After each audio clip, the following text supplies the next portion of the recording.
Reservation கோட்டாவில் fill ஆகாத அந்த வேகன்சியை பொது கோட்டாக்கு கொண்டு போற மாதிரியான ஒரு அறிவிப்பை வெளியிட்டாங்க. உடனடியாக இந்தியா முழுவதும் மிகப்பெரிய எதிர்ப்பு. இந்திய அரசமைப்பு சட்டம் வந்ததுல இருந்து இதான் சொல்லிட்டு இருக்கீங்க. அரசமைப்பு சட்டம் வந்துருச்சு, இனிமேல பிறப்பு லோகப்பாக்கு கிடையாது, எல்லோரும் எந்த நிலைக்கும் வரலாம், யார் வேணாலும் எதை வேணாலும் படிக்கலாம், யார் வேணாலும் எந்த பொறுப்புலையும் உட்காரலாம், இங்க எல்லோரும் சமம் அப்படின்னு சொல்லிட்டு இருக்கிறீங்க. இது 75 வருஷமா ஜீர்ணிச்சுக்கிட்டு இருந்தோம், இனிமேலும் ஜீர்ணிக்க முடியுமா அப்படின்றதனுடைய வெளிப்பாடுதான் இனி ஜென்மத்துக்கு நீ வர முடியாதுன்றதுதான். இது சூழ்ச்சி தானங்க. உத்தரப்பிரதேசல, பீகார்ல, உங்களுக்கு மகாராஷ்டிரால இந்த இடத்துல எல்லாம் இருக்கிற பிற்படுத்தப்பட்ட மக்களுக்கு செய்யப்பட்ட துரோகமா நீங்க அதை பார்க்க வேண்டாமா? பட்டியலின மக்களுக்கு செய்யப்பட்ட துரோகமா நீங்க பார்க்க வேண்டாமா? அப்படி எதுவுமே பார்க்காம இது வரைக்கும் இருக்கிற பேக்லாக் வேகன்சியை காலி பண்ற ஏற்பாடுங்க. நீங்க கேட்டீங்கல்ல கேள்வி, இது வரைக்கும் அவங்க ஃபில் பண்ணலையே. நாமா ஃபில் பண்ணல. ஃபில் பண்ணலன்னா அதுக்கு பேர் என்ன? Backlog vacancy. அந்த வேகன்சி யாருக்கு போகணும்? எஸ்சி வேகன்சி எஸ்சிக்கு தான் போகணும். எனக்கு தெரியற அளவுக்கு நீங்க விளம்பரப்படுத்தாம இருக்கலாம். நீங்க என்ன பண்ணுவீங்க? அந்த மாதிரி விளம்பரப்படுத்தி நீங்க யாரை நிரப்பணும்னு நினைக்கிறீங்களோ அவங்கள நிரப்புறதுக்காக ஒரு விளம்பரத்தை கொடுப்பீங்க, இன்டர்வியூ கால் ஃபார் பண்ணுவீங்க, அதுக்கப்புறம் யாரை வரலன்னு ரெக்கார்டு கிரியேட் பண்ணுவீங்க, அதுக்கப்புறம் நீங்க ஒரு கடிதம் எழுதுவீங்க, அதை ரிசர்வ் பண்ணிட்டு அதை பொது பட்டியலா மாத்தி நீங்க நினைக்கிற ஆளை அப்பாயிண்ட் பண்ணிடுவீங்க. பல்கலைக்கழகமும் யோசிக்காதான், பல்கலைக்கழகத்தை ஏன் யோசிக்கலன்னு பல்கலைக்கழகத்துக்கு சொந்தக்காரரா இருக்கிற அரசும் கேட்காதான், நாடாளுமன்றமும் விவாதிக்காதான், சைலண்டா ஒரு நிர்வாக ஏற்பாடாக ரொம்ப சிம்பிளிஃபை பண்ணி, எப்பா இடம் கிடைக்கல, அப்ப ஸ்டூடெண்ட்டுக்கு ஒரு டீச்சர் வேணும்ல, அப்போ இந்த இடத்த தகுதியான நபர் கிடைக்கலன்னா வேற ஆளை கொண்டு நிரப்பிடு. இது ஒரு நிர்வாக ரீதியில எடுக்கிற ஒரு சாதாரண நடைமுறையா தெரியும். ஆனா இது ஒரு சூழ்ச்சிகரம் மிக்கது.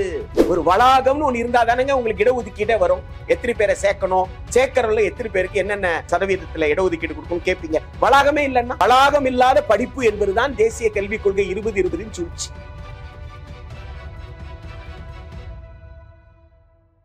வணக்கம், இது அரண்சை. நான் ஹசீஃப். இன்று நம்மோடு பொதுப்பள்ளிக்கான மாநில மேடை அமைப்பினுடைய பொதுச் செயலாளர் பிரின்ஸ் கஜேந்திர பாபு இணைந்திருக்கின்றார். அவரை வரவேற்போம். வணக்கம். வணக்கம். வணக்கம். யுஜிசி பல்கலைக்கழக மானியக் குழு சார்பாக ஒரு சுற்றறிக்கை, அதுல உயர்கல்வி நிறுவனங்கள்ல தற்போது நடைமுறையில் இருக்கக்கூடிய அந்த ரிசர்வேஷன், அதில் மாற்றி அமைக்கப்பட்ட, அதாவது ரிசர்வேஷன் கோட்டாவில் ஃபில் ஆகாத அந்த வேகன்சியை பொது கோட்டாக்கு கொண்டு போகிற மாதிரியான ஒரு அறிவிப்பை வெளியிட்டாங்க. உடனடியாக இந்தியா முழுவதும் மிகப்பெரிய எதிர்ப்பு. அதை தொடர்ந்து ஒன்றிய அரசு பின்வாங்கி இருக்கு. முதல்ல யுஜிசி ஒன்றிய அரசோடு கலந்து கொள்ளாமல், கல்வி அமைச்சகத்தோடு கலந்து கொள்ளாமல் இப்படிப்பட்ட ஒரு முடிவை எடுத்திருக்குமா? டிசம்பர் மாதம் 27, 2023 வெளியிடப்பட்ட final draft implementation of reservation policy, அதான் அந்த ஆவணத்தினுடைய தலைப்பு. இடஒதுக்கீட்டை நடைமுறைப்படுத்துவதற்கான நடைமுறைகள் வழிகாட்டுதல் குறித்த இறுதி வரைவு அப்படின்னு ஒரு ஆவணத்தை டிசம்பர் 27, 2023 வெளியிட்டு ஜனவரி 28க்குள்ள அவங்க கருத்து சொல்லியிருந்தாங்க. இப்போ ஒரு மாதமா அவங்க கருத்து கேட்டுக்கிட்டு இருக்கிறாங்க. ஸ்டேக் ஹோல்டர்ஸ் அப்படின்னு சொல்றாங்க. பல்கலைக்கழக ஆசிரியர், பல்கலைக்கழக நிர்வாகம் உள்ளிட்டவங்க கிட்ட கேட்டுக்கிட்டு இருக்கிறாங்க. 28ஆம் தேதி கடைசி நாள். இன்றோட அந்த தேதி முடியுது. இதுல இந்த ஆபத்து இருக்குன்னு பத்திரிகையில செய்தி வருது. பத்திரிகையில இந்த செய்தி வந்ததுக்கு அப்புறம் தான் பெரும்பகுதி எல்லோருக்குமே இப்படி ஒரு ஆபத்து இருக்கு அப்படின்னு தெரிய வருது. இதற்கு மறுப்பு தெரிவித்து கடிதம் எழுதுறவங்க எழுதிட்டு இருந்தாங்க. நடந்துட்டு இருந்தது. ரெஸ்பான்ஸ் கொடுக்குற விஷயம் அதெல்லாம் அது ரொட்டீன் அப்படின்றதுனால எல்லாமே செய்தி ஆகிறது இல்லை. ஆனால் ஒரு ஊடகத்தை சார்ந்த ஒரு பிரிண்ட் மீடியால ஒரு ரிப்போர்ட்டர் ரொம்ப ஷார்ப்பா எதை நியூஸா போட்டா மக்களுக்கு விளங்குமோ அப்படி ஒரு நியூஸை போட்டார். அந்த சாப்டர் எடுத்து அப்படியே போட்டார். 10வது சாப்டர் எடுத்து போட்டார். அந்த சாப்டர் போட்டதுக்கு அப்புறம் தான் மக்களுக்கு அதோடைய சிக்கல் என்னன்றது நேரடியா புரிந்தது. அதற்கு முன்னாடி தத்துவார்த்த ரீதியில இடஒதுக்கீடு கொள்கை நீடிக்கணும்ன்ற தத்துவ விவாதம் மட்டுமே நடந்துட்டு இருந்த இடத்துல இல்ல, இது ஒட்டுமொத்தமா இவங்க இடஒதுக்கீட்டை இல்லாம பண்றதுக்கான ஏற்பாடா இருக்குன்ற விளங்க வைக்கிற செய்தியா அது இருந்த உடனே அதுக்கு உடனடியான பதில் நிறைய பேர் அரசியல் தளத்துல இருந்தும் மற்ற எல்லாருமே இது பண்ணாங்க. இப்போ கூட என்னை பொறுத்த வரைக்கும் யுஜிசியோ அல்லது ஒன்றிய கல்வி அமைச்சரோ ஒன்றும் பின்வாங்கினதாகவோ அல்லது திரும்ப பெற்றதாகவோ எல்லாம் ஒன்றும் நம்ம புரிந்து கொள்ளவே முடியாது.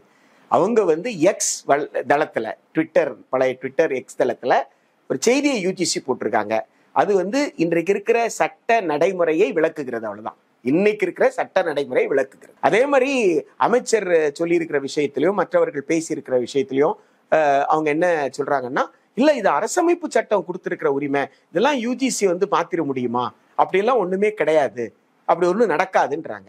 அப்படி நடக்காதுன்னு தெரிஞ்சா யூஜிசியை இப்படி ஒரு அறிக்கையை வெளியிட எதுக்கு வச்சிங்க? யூஜிசி வெளியிட்டு யூஜிசியோட வலைதளத்துல தானே அது இருக்கு. அது ஒன்றிய கல்வி அமைச்சகத்துக்கு கீழே இருக்கிற மாதிரி தானே எல்லாமே அதுல ஆவணம் சொல்லுது. அப்போ ஒன்றிய கல்வி அமைச்சகத்துக்கிட்ட ஒரு மாசமா இருக்கிறது ஒன்றிய கல்வி அமைச்சருக்கு தெரியாதா? அப்போ இந்த இவ்வளவு பேரு பிரச்சனையை கலப்பினதுக்கு அப்புறம் தான் நீங்க பதில் சொல்லுவீங்களா? இது அரசமைப்பு சட்டத்துல யூஜிசிக்கு அப்படி ஒரு அதிகாரமே இல்லைன்றது இன்னைக்குதான் தெரியுமா உங்களுக்கு? அதிகாரமே இல்லாத இடத்துல எப்படி அப்படி ஒரு அறிக்கை அவங்களால கொடுக்க முடிகிறது? எப்படி ஒரு கருத்தை அவங்களால கேட்க முடியுது?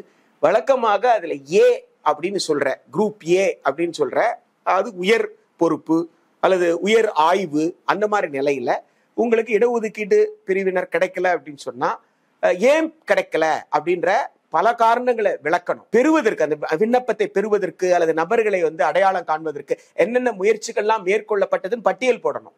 இவ்வளவு முயற்சிகள் மேற்கொண்டு கூட எங்களால சரியான நபர் கிடைக்கல, அதனால இதை நாங்க பட்டியல் அல்லது பிற்படுத்தப்பட்டவருக்காக இருக்கிற இந்த இடத்த நாங்க பொது இடமா மாத்திக்கலாமா அப்படின்னு எஸ்சி லைசன் ஆபீசர் கிட்ட ஃபர்ஸ்ட் கேட்கணும். அதுக்கப்புறம் அவர் ஒப்புதல் கொடுத்ததுக்கு அப்புறம் நீங்க ஒன்றிய சம்பந்தப்பட்ட துறை அமைச்சர்கிட்ட கேட்கணும். அதுக்கப்புறம் தான் அதை மாற்றுவாங்களா மாற்றலையான்னு சொல்ல முடியும். அதுவும் அந்த ஏ அப்படின்ற இருக்கக்கூடிய உயர் ஆய்வு, உயர் கேட்டகரி மட்டும்தான். ஆனா இதுல பிசிடிக்கு எல்லாம் கொடுத்திருக்காங்களே, கொடுக்கும்போது இத்தனை நாளா ஒரு மாதமா என்ன பண்ணிட்டு இருந்தாங்க ஒன்றிய அமைச்சர்? எனவே இது ஒரு சூழ்ச்சியின் ஒரு பகுதின்ற தெளிவா நம்ம புரிஞ்சுக்கணும். அதாவது பிசிடி அப்படின்னு நீங்க சொல்றது என்ட்ரி லெவல்ல இருக்கக்கூடிய படிப்புகள். ஆமா, படிப்பு இல்ல, வேலைகள். குரூப் ஏ வேலை, குரூப் பி வேலை, குரூப் சி வேலை, குரூப் டி வேலை. இந்த வேலைகள் இது எல்லாமே வேலைகள், அப்பாயின்மெண்ட் சம்பந்தப்பட்டது. இது எதுவுமே படிப்பு சம்பந்தப்பட்டதுல அவங்க கொடுத்திருக்கிற கைட்லைன்ஸ். இது வேலை சம்பந்தப்பட்டது, வேலைக்கான தேர்வு. நான் அடிப்படையில எழுப்புற கேள்வி என்னன்னா, 2014-15 ஒருத்தர் அண்டர் கிராஜுவேஷன் முடிச்சிருப்பார், டிகிரி பட்டம் முடிச்சிருப்பார். அப்போ 2015 ஒருத்தர் டிகிரி பட்டம் முடிச்சாருன்னு சொன்னா, முடிச்சதுக்கு அப்புறம் 2 வருஷத்துல அவரு மேல் படிப்பு முடிச்சிருப்பார். அப்படின்னா 17-18 அவர் மேல் படிப்பு முடிச்சிருப்பார். அவர் 17-18 மேல் படிப்பு முடிச்சாருன்னா 20 என்ன ஆயிடுவாரு? முனைவர் பட்டமே முடிச்சிருக்கணும் அவர். அப்போ இன்னும் 2 வருஷம் எக்ஸ்டெண்ட் ஆனா கூட 22க்குள்ள அவர் முனைவர் பட்டம் முடிச்சிட்டு இருக்கணும். எப்படி இனிமேல உங்களுக்கு தகுதியான ஆளு கிடைக்க மாட்டாங்க நம்புறீங்க? அப்ப 10 வருஷமாக பிற்படுத்தப்பட்ட சமூகத்தை சார்ந்தவர்களை உயர்கல்வி படிக்காம பாத்துக்கிட்டீங்களா? உங்களுக்கு சந்தேகம் வந்துருச்சா? இந்த கைட்லைன்ஸ் எப்ப? இனிமேல் தானே. அப்ப இந்த 10 வருஷமா நீங்க படிக்க வச்சிருந்தா உயர்கல்வியில பிற்படுத்தப்பட்ட சமூகத்தை சார்ந்தவர்கள் நீங்க எந்த துறைக்கு சேர்ந்தாலும் அந்த துறைக்கு தகுதி பெற்றவர்களா இருந்திருக்கணுமே. ரொம்ப முக்கியமான ஒரு சந்தேகத்தை எழுப்புறீங்க. அப்போ அவர்கள் அப்படியாக நம்ம ஒரு வாய்ப்பையே ஏற்படுத்தல, ஆகவே இந்த கேட்டகரியில இந்த குறிப்பிட்ட சமூகத்தை சேர்ந்தவர்கள் இந்த பணியிடத்தை நிரப்ப வரமாட்டார்கள்னு தெரிந்து கொண்டுதான் இதை செய்யறாங்களா? வரவே கூடாதுன்னு நினைக்கிறாங்க. வரவே கூடாது. பிற்படுத்தப்பட்ட சமூகத்தை சார்ந்தவன், மிகவும் பிற்படுத்தப்பட்ட சமூகத்தை சார்ந்தவன், அவரு துறை தலைவரா உட்கார்ந்துப்பாரு. அவருக்கு கீழே சமூகத்தில் உயர்ந்த ஜாதின்னு சொல்லப்படுற ஒரு ஜாதியில பிறந்த நாம் போய் அவர் கீழே கை கட்டிட்டு வேலை செய்யணுமா? 75 வருஷமா எத்தனை நாளா பொறுத்துக்கிட்டு இருக்கிறது? இந்திய அரசமைப்பு சட்டம் வந்ததுல இருந்து இதான் சொல்லிட்டு இருக்கீங்க. அரசமைப்பு சட்டம் வந்துருச்சு, இனிமேல பிறப்பு எப்படி கிடையாது, எல்லோரும் எந்த நிலைக்கும் வரலாம், யாரு வேணாலும் எதை வேணாலும் படிக்கலாம், யாரு வேணாலும் எந்த பொறுப்புல உட்காரலாம், இங்க எல்லோரும் சமம் அப்படின்னு சொல்லிட்டு இருக்கிறீங்க. இது 75 வருஷமா ஜீர்ணிச்சுக்கிட்டு இருந்தோம், இனிமேலும் ஜீர்ணிக்க முடியுமா அப்படின்றதனுடைய வெளிப்பாடுதான் இனி ஜென்மத்துக்கு நீ வர முடியாதுன்றதுதான். இது சூழ்ச்சி தானங்க.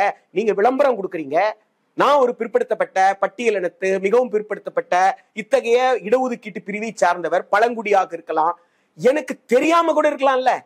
உங்க விளம்பரம் எனக்கு தெரியாம இருக்கலாம், உங்ககிட்ட ஒரு காலி பணியிடம் இருக்குன்னு எனக்கு தெரியாம இருக்கலாம், எனக்கு தெரிகிற அளவுக்கு நீங்க விளம்பரப்படுத்தாம இருக்கலாம் இல்லைங்களா? நீங்க என்ன பண்ணுவீங்க? அந்த மாதிரி விளம்பரப்படுத்தி நீங்க யாரை நிரப்பணும்னு நினைக்கிறீங்களோ அவங்கள நிரப்புறதுக்காக ஒரு விளம்பரத்தை கொடுப்பீங்க, இன்டர்வியூ கால் ஃபார் பண்ணுவீங்க, அதுக்கப்புறம் யாரை வரலன்னு ரெக்கார்டு கிரியேட் பண்ணுவீங்க, அதுக்கப்புறம் நீங்க ஒரு கடிதம் எழுதுவீங்க, அதை டீரிசர்வ் பண்ணிட்டு அதை பொது பட்டியலா மாத்தி நீங்க நினைக்கிற ஆளை அப்பாயிண்ட் பண்ணிடுவீங்க. ஆனா இப்பவும் அதான் நடந்துகிட்டு இருக்கு. ஆனா அவர்களால் அந்த இடத்தை பொது பிரிவினர் கொண்டு நிரப்ப முடியாத ஒரு சூழல் இருக்கு. கரெக்டா? இன்றைக்கும் தேதியில என்ன நடக்குன்னு கேட்டீங்கன்னா, பேக்லாக் வேகன்சி, பிற்படுத்தப்பட்டவர்ல மிகவும் பிற்படுத்தப்பட்டவர்ல, இது ரெண்டும் சென்ட்ரல் கவர்மெண்ட்டுக்கு போச்சுன்னா ஓபிசி நான் கிரீமி அப்படின்னு சொல்லிடுறோம். அப்ப அந்த ஓபிசி நான் கிரீமியிலும் சரி, நினைச்சேன் தமிழ்நாட்டுல மட்டும் இல்ல, உத்தரப்பிரதேசல ஓபிசியே இல்லையா, பீகார்ல இல்லையா, மகாராஷ்டிரால இல்லையா? அப்போ உத்தரப்பிரதேசல இருக்கிற ஓபிசிய ஒரு பேராசிரியர் பதவிக்கு, துணை பேராசிரியர் பதவிக்கு தகுதி பெற்றவர்களாக மாற்றலன்னு சொன்னா அது உங்க ஆட்சியினுடைய பலவீனம் தானே, உங்க ஆட்சியினுடைய தோல்வி தானே. அப்படித்தானே நீங்க வந்து பார்க்கணும். இப்ப அரசு ஏன் வந்து பிற்படுத்தப்பட்ட சமூகத்தவர்களை அரசினுடைய கல்லூரிகள்ல பல்கலைக்கழகங்கள்ல பேராசிரியராக, துறை தலைவராக, முதல்வராக, துணைவேந்தராக தகுதி பெற அளவுக்கு ஏன் மாத்தல? அப்ப பிற்படுத்தப்பட்ட மக்களுக்கு செய்த துரோகம் தானே. உத்தரப்பிரதேசல, பீகார்ல, உங்களுக்கு மகாராஷ்டிரால இந்த இடத்துல எல்லாம் இருக்கிற பிற்படுத்தப்பட்ட மக்களுக்கு செய்யப்பட்ட துரோகமா நீங்க அதை பார்க்க வேண்டாமா? பட்டியலின மக்களுக்கு செய்யப்பட்ட துரோகமா நீங்க பார்க்க வேண்டாமா? அப்படி எதுவுமே பார்க்காமல் இதுவரைக்கும் இருக்கிற பேக்லாக் வேகன்சியை காலி பண்ற ஏற்பாடுங்க. நீங்க கேட்டீங்கல்ல கேள்வி, இது வரைக்கும் அவங்க ஃபில் பண்ணலையே. நாமா ஃபில் பண்ணல. ஃபில் பண்ணலன்னா அதுக்கு பேர் என்ன? Backlog vacancy. அந்த வேகன்சி யாருக்கு போகணும்? எஸ்சி வேகன்சி எஸ்சிக்கு தான் போகணும். உண்மையிலே ஒரு எல்லாருக்கும் எல்லாமும் கிடைக்க வேண்டும் அப்படின்னு யோசிக்கக்கூடிய ஒரு அரசாக இருந்தா, இல்ல இந்தியாவுடைய அரசியல் சாசனத்தில் இருக்கக்கூடிய அம்சங்களை நடைமுறைப்படுத்தக்கூடிய அரசாக இருந்தா, ஏன் இந்த பேக்லாக் இருக்கு? ஏன் வந்து தகுதியான பிற்படுத்தப்பட்ட சமூகத்தைச் சேர்ந்த, மிகவும் பிற்படுத்தப்பட்ட சமூகத்தைச் சேர்ந்தவர்கள் தகுதி பெறவில்லை? அதை தகுதி பெற செய்வதற்கான ஏற்பாட்டை தானே செஞ்சிருக்கணும். கண்டிப்பா அதுதான் ஒரு நல்வாழ்வு அரசனுடைய அடிப்படை நோக்கமாக இருக்க முடியும். பதறி இருக்கணும், பல்கலைக்கழகத்திற்கு கேட்டிருக்கணும், நீங்க என்னடா செஞ்சிட்டு இருக்கீங்கன்னு கேட்கணும். ஏன் பிசிஏ நீ வந்து அப்பாயிண்ட் பண்ணல, ஏன் படிக்க வைக்கல? போதுமான அளவுக்கு பிஹெச்டி வரலன்னா நீங்க அப்பாயின்மெண்ட்டுக்கு டீச்சர் வர மாட்டாங்க. அப்ப பிஹெச்டிக்கு அப்ளை பண்ணும் பொழுது எனக்கு பிசில இருந்து அப்ளிகேஷன் வரலன்னு எனக்கு சொல்லி இருக்கணும்ல. அப்ப பிசிஏ பிஹெச்டி பண்ண வைக்கிறதுக்கு நீ முயற்சி பண்ணிருக்கணும்ல. ஏன் பண்ணல? எக்ஸ்ட்ரீம் பேக்வர்ட்னஸ்ன்றாங்க பீகார்ல. அப்படிப்பட்ட சமூகத்தை சார்ந்த, இங்க மோஸ்ட் பேக்வர்ட் சொல்றேன், மிகவும் பிற்படுத்தப்பட்டவர்கள், அங்க வந்து எக்ஸ்ட்ரீம் பேக்வர்ட் சொல்றேன். இந்த மாதிரி ஒவ்வொரு பேர்ல சொல்றாங்க. இவங்கள்ல இருந்து யாருமே வரலன்னா உடனே அரசுக்கு தெரியப்படுத்தி இருக்கணும். நான் என்ன செய்யணும்? ஸ்காலர்ஷிப் தரணுமா? ஊக்கத்தொகை தரணுமா? புதுசா கல்லூரி திறக்கணுமா? டிபார்ட்மெண்ட் தனியா இதெல்லாம் யோசிக்கணும்ல. பல்கலைக்கழகமும் யோசிக்காதான். பல்கலைக்கழகத்தை ஏன் யோசிக்கலன்னு பல்கலைக்கழகத்துக்கு சொந்தக்காரரா இருக்கிற அரசும் கேட்காதான். நாடாளுமன்றமும் விவாதிக்காதான். சைலண்டா ஒரு நிர்வாக ஏற்பாடாக ரொம்ப சிம்பிளிஃபை பண்ணி, எப்பா இடம் கிடைக்கல, அப்ப ஸ்டூடெண்ட்டுக்கு ஒரு டீச்சர் வேணும்ல, அப்போ இந்த இடத்து தகுதியான நபர் கிடைக்கலன்னா வேற ஆளை கொண்டு நிரப்பிடு. இது ஒரு நிர்வாக ரீதியில எடுக்கிற ஒரு சாதாரண நடைமுறையா தெரியும். ஆனா இது ஒரு சூழ்ச்சிகரம் மிக்கது அப்படின்றதான் நம்ம ஆழமா பார்க்க வேண்டியதா இருக்கு. இது வந்து ஒரு சூழ்ச்சி அப்படின்றத தாண்டி ஒரு குறிப்பிட்ட கருத்தியல், அந்த கருத்தியலினுடைய வெளிப்பாடு அப்படின்ற மாதிரி பார்க்கலாமா? ஆசிரியராக இருப்பதற்கு தகுதி பெற்றே ஒருத்தர் பிறந்திருக்கிறார். பிறக்கும் போதே அவருக்கு அந்த தகுதி வந்துருச்சு. அவர் தான் ஆசிரியரா இத்தனை காலம் வரைக்கும் இருந்திருக்கிறார். வேற யாரும் ஆசிரியரா இருக்க முடியாது. ஆனால் அவரால் இன்றைக்கு நவீன கல்வியில் படித்துவிட்டு ஆசிரியராக முடியல. அவர் கூட நிறைய பேர் படிக்கிறாங்க, மற்றவங்க எல்லாம் ஆசிரியரா இவரை விட கூடுதலா மார்க் வாங்கிடுறாங்க. அப்ப இந்த கூடுதலா மார்க் வாங்கும் போது இவரால் ஆக முடியல. எனவே இத்தனை காலம் இவருக்கு வாய்ப்பு மறுக்கப்பட்டதால் தான் இவர்கள் வந்து படிக்க முடியலே தவிர, இவருக்கு வாய்ப்பு இருந்தும் இன்றைய தேதி வரைக்கும் அவரால் படிக்க முடியல. இந்த விஷயத்தை அவங்க வந்து உணர்றாங்க. அப்போ இவருக்கு போட்டி இல்லாம பாத்துக்கணும்னு நினைக்கிறேன். இத்தனை காலம் வரை போட்டியே இல்லாமல் நான் மட்டுமே டீச்சர், நான் தான் டீச்சர் ஆக முடியும், ஒரே நபரா ஆமா ஓடிக்கிட்டே இருக்கிற அப்படின்னு சொல்றாரு. அதாவது இவர் என்ன செய்வாருன்னு கேட்டா, இவர் வந்து மன்னருக்கும் பாடம் நடத்துவாரு, மன்னருக்கு போர்க்கலையும் கத்துக் கொடுப்பாரு, வேத விற்பனர் ஆகிறதுக்கான பாடத்தின் எல்லாமே இவரால் செய்ய முடியும், எல்லாமே இவரால் கத்துக்க முடியும். ஆனா மன்னரால் நிர்வாகிகள் தான் படிக்க முடியும், போர்க்கலை தான் படிக்க முடியுமே. மன்னரால் வேத விற்பனர் ஆக முடியாது. மன்னராகவே இருந்தால் கூட, ஆமா மன்னராகவே இருந்தாலும் நீ மன்னரா இரு, மன்னர் வேலையை பாரு, நீ வந்து வேத விற்பனருக்கான படிப்படி படிக்காத அப்படின்னு தானே சொல்லிட்டு இருந்தாங்க. ஆனா இன்னைக்கு என்ன சொல்றோம்? நீ வந்து பிரதமராக, குடியரசுத் தலைவராக, என்ன வேணாலும் ஆகு, நீ வந்து யார் வேணாலும் அண்டர் கிராஜுவேட் ஆகலாம், போஸ்ட் கிராஜுவேட் ஆகலாம், எந்த படிப்பு படிக்கலாம்ப்பா, எல்லாம் முனைவர் பட்டம் வாங்கலாம், எல்லாம் மருத்துவர் ஆகலாம்னு சொல்றோம்ல. அதை அவர்களால் ஜீர்ணித்துக் கொள்ளவே முடியல. தேசிய கல்விக் கொள்கை 20 சூழ்ச்சியா இருந்தாங்க. ஒரு வளாகம்னு ஒண்ணு இருந்தா தானங்க உங்களுக்கு இடஒதுக்கீடே வரும். எத்தனை பேரை சேர்க்கணும், சேர்க்கறதுல எத்தனை பேருக்கு என்னென்ன சதவீதத்துல இடஒதுக்கீடு கொடுக்கணும் கேட்பீங்க. வளாகமே இல்லைன்னா, வளாகம் இல்லாத படிப்பு என்பதுதான் தேசிய கல்விக் கொள்கை 2020 சூழ்ச்சி. நீங்க ஆன்லைன்ல படிச்சுக்கோங்க, ஒரு காலேஜ்ல சேருங்க, உங்களுக்கு 15 கிரெடிட் இருந்தா 15 கிரெடிட் ஒரே காலேஜ்ல படிக்கணும் அவசியம் இல்ல, எந்த காலேஜ்ல வேணா கிரெடிட். அப்போ பிளெண்டட் லேர்னிங்ன்றாங்க, கலவை கற்றல். அப்ப கலவை கற்றலாம் நேரடி வகுப்புக்கு கொஞ்ச நேரம் வருவீங்க, கொஞ்சம் வகுப்பு வந்து ஆன்லைன்லயே படிச்சுப்பீங்க. அப்ப எல்லா வகுப்புக்கும் நீங்க எங்க வர வேண்டியதில்லை, கல்லூரி வளாகத்திற்குள்ள பல்கலைக்கழகத்திற்குள்ள வர வேண்டியதில்லை. இது ஒரு பெரிய கேஸ் லைட்டிங் தியரிங்க. அதாவது குழப்பத்தை ஏற்படுத்தி என் மீது இருக்கிற நம்பிக்கையை நானே இழக்க செய்வது. எதையெல்லாம் வந்து நான் இது நாள் வரை ஒரு தத்துவமாக மனித மாண்பாக நினைத்துக் கொண்டிருக்கணும், அதை மீதே கேள்வியை எழுப்பி எதிரி யார் என்னை வந்து வளர விடாமல் செய்கிறானோ அவன் செய்வதெல்லாம் நல்லது என்று நினைக்க வைக்கிற அந்த உளவியலை தான் கேஸ் லைட்டிங்னு சொல்றாங்க. அப்படிப்பட்ட ஒரு கேஸ் லைட்டிங் உளவியலை இன்றைக்கு சமூகத்துல வந்து அவங்க பல்வேறு வடிவங்கள்ல வந்து கையாளுறாங்க. அதுல ஒரு வடிவமாகத்தான் இந்த இடஒதுக்கீடு. இப்ப நீங்க சொல்றத என்னால இப்படி புரிஞ்சு கொள்ள முடியுது. இடம் அவ்வளவு காலியா இருக்கு, தகுதியான நபர்கள் இல்லை, அந்த இடத்த நான் வந்து பொதுப்பட்டியல கொண்டு போறதுல என்ன உங்களுக்கு பிரச்சனை அப்படின்ற ஒரு எல்லாரையும் கன்வின்ஸ் பண்ற மாதிரி இப்படி ஒரு கேள்வி உங்களால முன்வைக்க முடியும் தானே? அதுதான் கேஸ் லைட்டிங், வேற எதுவுமே கிடையாது. கேஸ் லைட்டிங்ன்றது என்ன? நீங்க யாரை வந்து தண்டிக்க போறீங்களோ அல்லது யார் மீது நீங்கள் உங்களுடைய வன்மத்தை காட்ட போறீங்களோ அந்த விக்டிம் இருக்கார்ல, அந்த பாதிப்புக்குள்ளாவர் இருக்கார்ல, பாதிப்புக்குள்ளாவர் அவர் வாயாலேயே ஆமா நான் தான் தப்பா நினைக்கிறேன், நான் இது வரைக்கும் நினைச்சிட்டு இருந்ததெல்லாம் தப்பு போல இருக்கு அப்படின்னு அவரையே நம்ப வைத்து, யார் அந்த அநீதியை தனக்கு இழைக்கிறாரோ அவர் சொல்றது சரிதான் அப்படின்னு ஏற்றுக்கொள்ளக்கூடிய மனநிலைக்கு அவரை ஆற்றுவது. இது ரெண்டு கேரக்டருக்கு இடையில கேஸ் லைட் என்ற ஒரு நாடகத்தில் வரக்கூடிய ரெண்டு கேரக்டர், ஒரு கேரக்டர் பர்பட்ரேட்டர், ஒரு கேரக்டர் விக்டிம். இவங்க ரெண்டு பேருக்குள்ள இருக்கக்கூடிய இந்த உளவியல் பிரச்சனை, இதைத்தான் பின்னாடி உளவியல் நிபுணர்கள் வந்து இதை வந்து ஒரு உளவியல் சிக்கலாக பார்த்து அது வந்து இன்றைக்கு சமூக சிக்கலாக மாறி இருக்கு. அரசியல் தளத்துல இது வந்து ஐரோப்பாவில் அமெரிக்காவில் இந்த சிக்கல் இருக்கு. இப்ப அந்த சிக்கல் எங்க வந்திருக்குன்னு கேட்டா இந்தியாவிற்கு வந்திருக்கு. அப்போ இடஒதுக்கீட்டு பிரிவினர் ஆமையா நம்பால ஒருத்தன் படிச்சிருக்கணும்ல, நம்பால ஒருத்தன் வந்து படிச்சுட்டு போயிருந்தான்னா இந்த பிரச்சனையே கிடையாது இல்ல. இப்போ போகலன்னா அவன் என்ன செய்வான்? சும்மா வச்சிருப்பான், அதை இன்னொருத்தர போட்டான், நீ வேணா நீ படிச்சுக்கோய அப்படின்னு சொல்ல வைக்கிற ஏற்பாடு இது.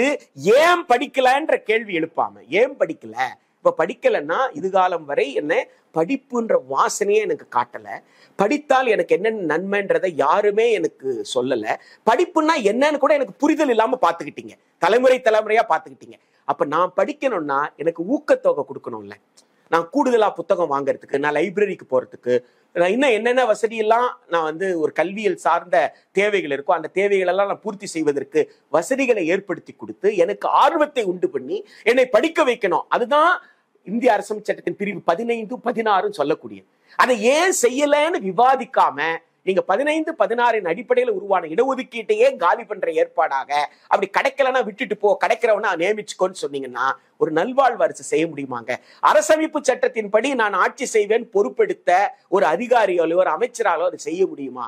அவ்வாறு செய்வது அரசமைப்பு சட்டத்திற்கே செய்யும் துரோகமாகவே நான் பார்க்கிறேன். இப்ப அவங்க தரப்புல இருந்து ஒண்ணு சொல்லலாம், ஒரு நிர்வாக குளறுபடிக்கு இது இட்டு செல்லும், நிறைய காலி பணியிடங்கள் இருக்கும், அதை நிரப்பவே முடியாது, இந்த மாதிரியான மக்களை கன்வின்ஸ் பண்ற மாதிரி நீங்க சொல்ற போல இந்த கேஸ் லைட்டிங்க்கு இன்னொரு வகையில நியாயம் சேர்க்கக்கூடிய வகையில இது மாதிரியான கருத்துக்கள் வைக்கப்படலாம். இதை நம்ம எப்படி எதிர்கொள்வது? அதாவது இந்திரா காந்தி அம்மையார் அவர்களுடைய ஆட்சியில பல விமர்சனங்கள் இருக்கலாம். அவசர காலத்தை பற்றி நமக்கெல்லாம் வந்து ஒரு மிகப்பெரிய விமர்சனம் உண்டு. அவசர காலத்தில் என்னென்ன பாதிப்புன்றலாம் உண்டு. அதனால அவசர காலத்துல நடந்த பல நன்மைகள் அப்படின்னு நீங்க எடுத்துக்கிட்டீங்கன்னா அதுல ஒன்று, பட்டியலினத்து பழங்குடி மக்களுடைய பேக்லாக் வேகன்சியை கண்டுபிடிச்சது. அந்த காலகட்டத்துல பத்திரிகைகளை நீங்க இப்ப கூட ஆர்கிவ்ஸ்ல, நியூஸ் பேப்பர் ஆர்கிவ்ஸ்ல எடுத்து நீங்க அந்த பத்திரிகைகளை ஆய்வு பண்ணி பாருங்க. ஸ்பெஷல் டிரைவ் ஃபார் ரிக்ரூட்மெண்ட்னு வந்திருக்கும். Special drive, SC ST special drive அப்படின்னு போட்டிருப்பாங்க. அதாவது சிறப்பு பணியிட நிரப்புதலுக்கான விளம்பரங்கள் அரசால் கொடுக்கப்பட்டு, ஏன்னா 25 வருஷமா இப்படியான வாய்ப்புகள் இருக்கிறதே SC மக்களுக்கு சொல்லாம, ப்ரொமோஷன்ல அதை நடைமுறையே படுத்தாம, இப்படி எல்லாம் பல விஷயங்கள் நடந்துட்டு இருந்தத அந்த பீரியட்ல வந்து காங்கிரஸ் அரசாங்கம் வந்து கண்டுபிடித்து அதை வந்து சரி செய்வதற்கான முயற்சி எடுத்தாங்க. தவறு நடந்தது, பேக்லாக் கிளியர் பண்றாங்க. தவறு நடந்தது அப்படின்னா ஆமா தவறு நடந்துருச்சு, இந்த தவறு அநியாயம், இந்த அநியாயத்தை சரி செய்யணும். எப்படி சரி செய்யறது? எந்த பகுதி மக்களுக்கு நாம வந்து இந்த தவறை இழைத்திருக்கிறோமோ அந்த பகுதி மக்களை அதிகாரப்படுத்துதல், அந்த பகுதி மக்களுக்கு விழிப்புணர்வை ஏற்படுத்துதல், அதற்கான விளம்பரங்களை கொடுக்கிறது, அதற்குரிய நபர்களை விண்ணப்பிக்க வைக்கிறது, அவர்களையே நியமிக்கிறதுன்னு இருக்கு பாருங்க. இதுதான் நியாயமான ஜனநாயக நடவடிக்கை. இதை வந்து காங்கிரஸ் அரசு எடுத்ததுன்றத யாரும் மறுக்க முடியாது. இடதுசாரிகள் இதற்கான போராட்டத்தை நடத்தினார்கள் என்பதை யாராலையும் வந்து மறுக்க முடியாது. 1992 அண்ணல் அம்பேத்கருடைய நூற்றாண்டு ஒரு மிகப்பெரிய விழிப்புணர்வை ஏற்படுத்தியது. அதற்கப்புறம் தான் வந்து எல்லா லெவல்லையும் இந்த ரிசர்வேஷனை பத்தி, ஒரு பக்கத்துல மண்டல் கமிஷன், தந்தை பெரியாருடைய இயக்கம், சுயமரியாதை இயக்கத்துடைய செயல்பாடுகள்லாம் தமிழ்நாடுல தொடங்கி இந்தியா முழுக்க பரவி இருந்தாலும் இன்னொரு காரணம் இதெல்லாம் இருந்தது. ஆனா இன்றைக்கு தேதியில இத்தகைய அரசமைப்பு சட்டத்தின் படி இருக்கக்கூடிய நடவடிக்கைகள் பற்றி எதுவுமே பேசாமல், நான் வந்து மக்களை அதிகாரப்படுத்துவதற்கு கல்வியை தரணும் என்ற விவாதத்திற்குள்ளே வராம, ஏன் 75 ஆண்டு காலமாக ஒரு குறிப்பிட்ட பிரிவை சார்ந்தவர், அவருக்காக ஒரு இடம் இருக்கு, ஆனா அந்த இடத்தை நிரப்புவதற்கு அவர் தகுதி பெற்று வர முடியலன்னா அதற்கு என்ன காரணம் என்று ஆய்வு செய்ய இந்த அரசு தவறுகிறது, பாஜக தலைமையில் இருக்கிற இன்றைய ஒன்றிய அரசு தவறுகிறது என்று சொன்னால் உன்னை பற்றி நான் கவலைப்பட மாட்டேன் என்று வெளிப்படையாக சொல்கிறது. அப்ப அந்த வெளிப்படையாக சொன்னால் மக்களுக்கு தன் மீது கோபம் வரும் என்பதனால் மக்கள் வாயாலேயே ஆமா எனக்கு தகுதி இல்லை, நான் என்ன செய்யறதுன்னு சொல்ல வைக்கிறதுக்காக தான் அவங்க என்ன செய்யறாங்க, வேகன்சி இருக்குப்பா, ஸ்டூடெண்ட் படிக்க வந்துட்டான்ப்பா, அங்க டீச்சரை நான் அப்பாயிண்ட் பண்ணாதானப்பா பாடம் நடக்கும், அப்ப டீச்சரை அப்பாயிண்ட் பண்றதுக்கு தகுதியான ஆளு இந்த இடஒதுக்கீட்டு பேர்ல கிடைக்கலையே, நான் என்னப்பா செய்யறதுன்ற விவாதத்தை நடத்த தூண்டுகிறார்கள். இது செய்ய முடியாதுன்னு தெரியும் அவங்களுக்கு. அரசமைப்பு சட்டம் அமைச்சர் சொல்றாரு இது அரசமைப்பு சட்டத்தின்படி இருக்கிறது. இது எப்படி யூஜிசிக்கு அந்த அதிகாரமே இல்ல, யூஜிசிக்கு அந்த அதிகாரமே இல்லைன்னு 29ஆம் தேதி வரைக்கும் உங்களுக்கு தெரியாதா? ஜனவரி 29 வரைக்கும் உங்களுக்கு தெரியாதா? ஏன் அதை முன்னாலே நீங்க செய்யல? அதிகாரம் இல்லைன்றதான் உண்மை. யூஜிசிக்கு அந்த அதிகாரமே கிடையாது. எமர்ஜென்சியை யாருமே இன்னைக்கு வரவேற்கல. எமர்ஜென்சி காலத்தில் செய்யப்பட்ட இந்த ஒரு முக்கியமான விஷயத்தை நீங்க குறிப்பிட்டு காட்டினீங்க. அந்த சமயத்தில் அவர்களால் அதை சாதிக்க முடிஞ்சதா? அவ்வளவு பேரை தேடி கண்டுபிடித்து அவர்களால் அந்த பணியிடங்களை நிரப்ப முடிஞ்சதா? நிரப்பினார்கள். அதான் சொல்றேன். அப்ப இப்ப செய்ய முடியும் தானே அவங்களால? தாராளமா செய்ய முடியும். ஏங்க எத்தனை பேருங்க இந்த எனக்கு தெரிந்த பேராசிரியர்கள் மத்திய பல்கலைக்கழகத்துல இன்டர்வியூக்கு போயிருக்கிறாங்க, இன்டர்வியூல அட்டெண்ட் பண்ணிட்டாங்க, ஆபீஸ் மெமரண்டம் சொல்லுவாங்க பர்சனல் அண்ட் ட்ரைனிங்ல, அவங்க தான் இந்த ரிசர்வேஷன் பாலிசி சம்பந்தமான கைட்லைன்ஸை கொடுக்குறவங்க ஒன்றிய அரசாங்கத்தினுடைய. அந்த கைட்லைன்ஸ் என்ன தெரியுங்களா சொல்லுது? தகுதி பெற்றவர்கள், இப்ப வந்து நீங்க ஒரு PhD தகுதி, முனைவர் பட்டம் தகுதி, 5 ஆண்டு அல்லது 10 ஆண்டு அனுபவம், இப்படி சில விஷயங்களை சொல்லியிருப்பாங்க. இந்த அடிப்படை தகுதி இருந்துருச்சு, இப்ப நீங்க இன்டர்வியூக்கு வந்துட்டீங்க. இப்ப இன்டர்வியூக்கு நீங்க ஒரு பெஞ்ச் மார்க் வச்சிருப்பீங்க. இன்டர்வியூல 25 மார்க் எடுத்தாதான் நீங்க நியமிக்கப்படலாம்னு உங்களுக்கு வச்சிருக்கலாம். இப்ப இந்த 25%ல 25 மார்க்ல நீங்க என்ன பண்ணலாம்? SCயா இருந்தா இத்தனை % இருந்தா போறோம், OBCயா இருந்தா இந்த % இருந்தா போறோம், நீங்க குறைப்பீங்க. இந்த ஆபீஸ் மெமரண்டம் என்ன தெரியுங்களா சொல்லுது? அதர்வைஸ் குவாலிஃபைடு, அதாவது அடிப்படையான தகுதியை பெற்றுவிட்டார், இன்டர்வியூக்கு வந்துட்டாரு, அப்ளிகேஷன் போடுற அளவுக்கு தகுதி பெற்றுட்டார்னா இதற்கு மேல நீ என்ன பெஞ்ச் மார்க் இருந்தாலும் அது குறைச்சிக்கிட்டே வர்றோம்னு சொல்லுது. 25 இருந்து குறைச்சிட்டு வா, 20 குறைச்சிட்டு வா, 15 குறைச்சிட்டு வா, 5 குறைச்சிட்டு வா, 0ன்னா கூட குறைச்சிது. ஒரே ஒரு கேண்டிடேட் தான் இருக்கிறாரு, அவருக்கு வேற இதுவே கிடையாதுன்னா அதர்வைஸ் குவாலிஃபைடு தானே. அதர்வைஸ் அவருக்கு PhD இருக்கு, அதர்வைஸ் அவருக்கு எல்லா தகுதி அடிப்படையில அவர்கிட்ட எந்த சிக்கலும் என்ன சிக்கல் இல்ல. அந்த பொறுப்புக்கு என்ன தகுதி வேணுமோ அந்த தகுதி இருந்தா நீ அவரை நியமிக்கணும்னு சொல்லுது. நீட்ல பெர்சன்டேஜ்ல கம்மி பண்றாங்கல்ல, அதை செய்ய முடியுது அவங்களால. அதை செய்ய முடியுது அவங்களால. ஆனா ஹையர் செகண்டரியில மார்க் கம்மியானா வரக்கூடாது, ஆனா நீட் எழுதி மார்க் கம்மியானா வரலாம். அது என்னையா 2 அளவுகோல்ன்ற பிரச்சனை வருது. அதேதான் இப்போ எனக்கு தெரிந்த ஒரு பேராசிரியர், அவர் ஒருத்தர் தான் அந்த குறிப்பிட்ட SC சமூகத்துல அவர் போறார், அவருக்காக இயர் மார்க் பண்ணிருக்கிற ஒரு போஸ்ட் அது. அப்ப அவருக்கு நீங்க வேலை கொடுத்துருக்கணும்ல. என்னால ப்ரூவ் பண்ண முடியுங்க, இன்னைக்கு ஈரோடு மாவட்டத்தில் இருக்காருங்க அவரு, என்னால ப்ரூவ் பண்ண முடியும். அவர் ஏன் இன்னைக்கு செலக்ட் ஆகலன்னு நான் கேட்கிறேன். இந்த 10 வருஷத்துக்குள்ள நான் கேட்கிறேன், இந்த 10 வருஷத்துக்குள்ள அவர் ஏன் செலக்ட் ஆகல? அந்த போஸ்டுக்கு அவர் ஏன் செலக்ட் ஆகல? அவர் செலக்ட் ஆகல, சரி, வேற யாராவது ஒரு SC செலக்ட் ஆயிருக்கணும்ல, எந்த SC ஏன் செலக்ட் ஆகல? அந்த இன்டர்வியூ அப்படி நிறுத்திட்டீங்க. சோ அப்போ இப்படியாக தகுதி பெற்றவர்கள் இருக்கிறார்கள், இல்லன்னு சொல்ல முடியாது. வேண்டுமென்றே அவர்கள் தடுத்து நிறுத்தப்படுறாங்க அப்படின்னு எடுத்துக்கலாமா? அதாவது பல்வேறு சூழ்ச்சிகரமான விஷயங்கள்ங்க. நடைமுறையை சரியாக பின்பற்றினால் இந்த சிக்கலே வராது. நடைமுறையை நீங்க சொல்லணும்ல. நீங்க என்ன சொல்றீங்க? சட்டம் எனக்கு தெரியாதுன்னு சொல்றது குற்றத்திலிருந்து தப்பிக்க முடியாதுன்னு சொல்றீங்க. ஆனா சட்டத்தை எனக்கு தெரியப்படுத்தவே மாட்டேன்னா, எனக்கு சட்டத்தை தெரியப்படுத்தாமலே நான் சட்டம் தெரிஞ்சிருக்கணும் நீங்க சொன்னீங்கன்னா அது எப்படிங்க நியாயம்? இப்ப இங்கேயும் அப்படித்தான். என்ன நடைமுறைன்றது சொல்ல மாட்டீங்க, எப்படி நான் விண்ணப்பிக்கணும்னு சொல்ல மாட்டீங்க, நான் விண்ணப்பிக்கிறதுக்கு என்ன எப்படி தகுதிப்படுத்திக்கணும்னு சொல்ல மாட்டீங்கன்னா நான் எப்படி தகுதிப்படுத்திப்பேன்? நீங்க எதிர்பார்க்கிற தகுதி எனக்கு எப்படி கிடைக்கும்? அதர்வைஸ் எனக்கு தேவையான தகுதி, எனக்கு என் அறிவுக்கு எட்டின வரைக்கும் எனக்கு தேவையான தகுதி, இதுதான் அங்க இருக்கிற முரண்பாடு.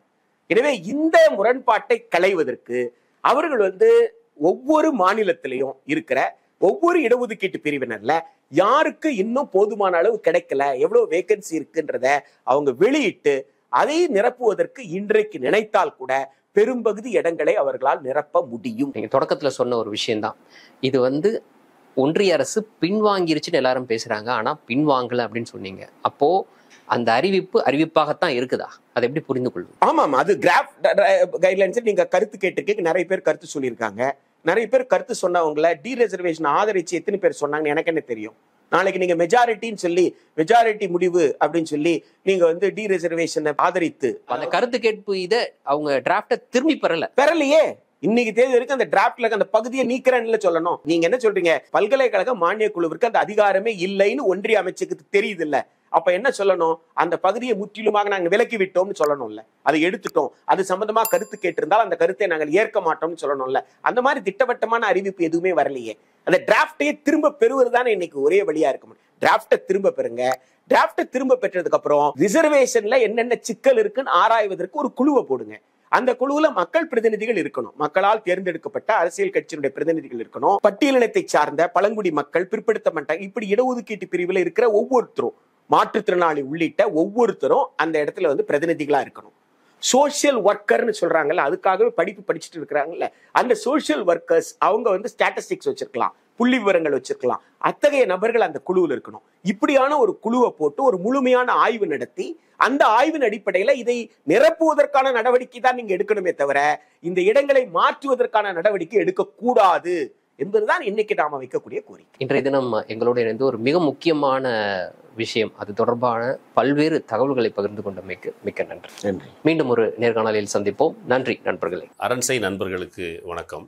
அரண்சை ஊடகம் சுயேட்சையாக இயங்குவதற்காகவே உருவாக்கப்பட்டது. நாம் செய்கிற வேலை உண்மையிலேயே மக்களுக்காக செய்கிறோம் என்பதை நீங்கள் நம்பினால், வாய்ப்பு இருந்தால் இந்த ரேசர் பே கியூஆர் கோடுக்குள்ளே நீங்கள் அதை ஸ்கேன் பண்ணி எங்களுக்கு உங்களால் இயன்றதை, விருப்பம் இருந்தால் ஆதரவு தெரிவிக்கலாம்.